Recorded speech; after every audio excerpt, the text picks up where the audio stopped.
বিসমিল্লাহির রহমানির রহিম। আজকে আপনাদের সাথে একটা গল্প শেয়ার করব। কাপুরুষ। কবি আল মাহমুদ তার বিশ্ববিদ্যালয় জীবনে একবার প্রেমে পড়েছিল। যখন কবি আল মাহমুদ বিশ্ববিদ্যালয়ে পড়ে তখন একটা মেয়েকে দেখে তার এত ভালো লাগে যে সে প্রেমেই পড়ে যায়।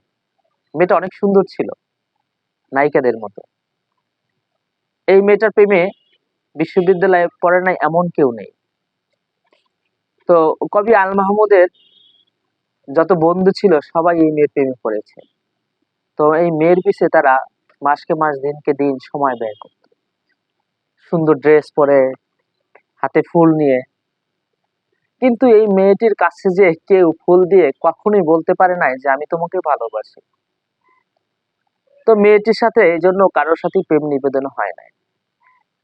তো মেয়েটি এতে খুব বিরক্ত ফিল করতো, কারণ তোমরা ফুল নিয়ে সবাই দাঁড়িয়ে থাকে কিন্তু কেউ এই মেয়েটিকে ভালোবাসি শব্দটা বা আই লাভ ইউ শব্দটা কেউ বলে না।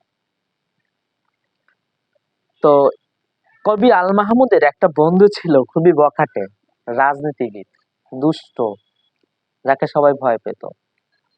তো এই মেয়েটিকে দেখে এই দুষ্ট বা বখাটে ছেলেটাও তার প্রেমে পড়ে যায়। তো হঠাৎ করে একদিন এই ছেলে চিন্তা করলো আমি ওকে ভালোবাসি, আমি আজকের প্রেম নিবেদন করব। ঠিক আছে। তো তারপরে এই ছেলে বাইক নিয়ে কিছু ফুল নিয়ে হঠাৎ করে মেয়ের সামনে বাইক থামায়।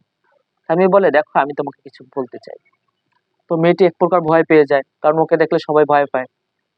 তো মেয়ে বলে, ঠিক আছে আপনি বলেন। তো ছেলেটি বলল, দেখো আমি এত ভনিতা করতে পারবো না, এই ফুল আমি তোমাকে ভালোবাসি, তুমি কি আমাকে ভালোবাসো? তো ওই মেয়েটি মুচকি হেসে বলল, হ্যাঁ আমি আপনাকে ভালোবাসি। বাস, মেয়েটি সেই ছেলেটির বাইকে উঠে চলে গেল। এতে কবি আল মাহমুদ এবং তার বন্ধুরা খুব কষ্ট পেল, এক প্রকার প্রচুর ছ্যাঁকা খেলো। তারা হোস্টেলে যে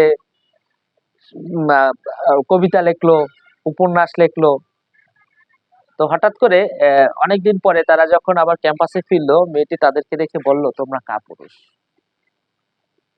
কারণ হিসাবে কবি আল মাহমুদ পরে বলল যে আমরা সবাই ফুল নিয়ে দাঁড়িয়েছিলাম কিন্তু কেউ বলতে পারলাম না আমি তোমাকে ভালোবাসি।